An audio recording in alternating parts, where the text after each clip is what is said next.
স্পেনের ভ্যালেন্সিয়া প্রদেশের বুনুল শহর প্রতি বছর অগস্টের শেষ সপ্তাহে টমেটো ছোড়ার উৎসবের আয়োজন করা হয়। আর হাজার হাজার দেশি বিদেশি পর্যটক স্থানীয়রা মেতে ওঠেন টমেটোর রঙে রাঙানো এই উন্মাদনায়। লাল টমেটো ছুঁড়ে ভিজে গড়াগড়ি খেয়ে আনন্দে ভেসে গেলেন অংশগ্রহণকারীরা। ৮০ বছর পূর্তি উপলক্ষে স্পেনের ভ্যালেন্সিয়ার পশ্চিমাঞ্চলের বুলন শহরে আয়োজিত লা টমেটিনা উৎসবে এবারে অংশ নিয়েছেন প্রায় ২২,০০০ মানুষ। মেতে ওঠেন টমেটো ছোড়ার উৎসবে।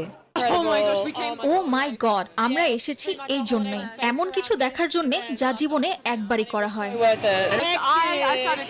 হয়তো আর ফিরবো না, তবে একবারের অভিজ্ঞতা হিসেবেই অসাধারণ। এবারের উৎসবে অংশগ্রহণকারীরা চোখে গগলস, গায়ে পুরনো জামা পরে নেমে পড়েন রাস্তায়। উৎসবের জন্য ট্রাকে করে পাকা টমেটো আনা হয়। টমেটো নেওয়া শুধু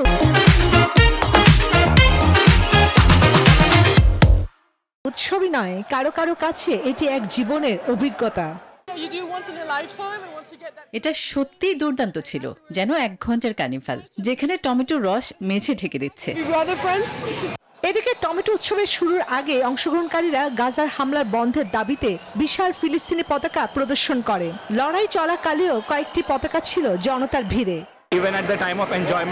উপভোগের মাঝেও মানুষ সচেতন থাকে। এত ছোট জায়গায় এই বার্তা ছড়িয়ে যাওয়ায় সত্যি ভালো লাগছে। এই উৎসবের শুরুটা ১৯৪৫ সালে, যখন কিছু স্থানীয় তরুণ মজা করে একে অপরকে টমেটো ছুঁড়ে মারতে শুরু করেন। সেই খেলার ছড়েই জন্ম নেয় বিশ্বের সবচেয়ে বিখ্যাত খাবার যুদ্ধ।